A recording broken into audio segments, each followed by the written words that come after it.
Hello mga ka-trending! Welcome back to ZK Trend. Tito A, Tita M at Hana agaw pansin ang mga komento sa video ni Donnie at Belle. Matapos pag-usapan ang trending na video na ginawa ng Don Belle, talaga namang di nagpapahuli sina Tita M, Tito A at Hana dito.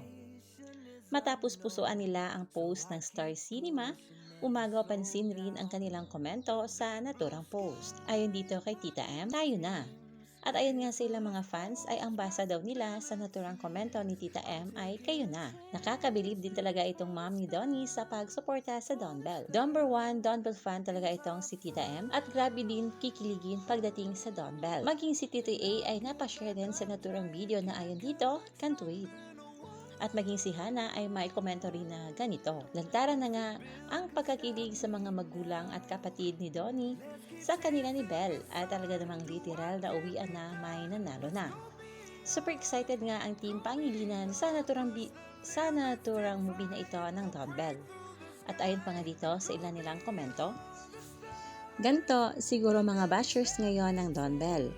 Wala na uwian na may nanalo na, pati mga magulang kinilig na rin paano pa kaya ako na fans lang ng dalawa. Hulay malala. #Don Belle. Grabe din talaga itong parents ni Donnie, grabe ang support sa Don Belle. Maging family ni Belle kahit napaka-low-key, grabe din ang support. Yay, Don Belle endgame malala.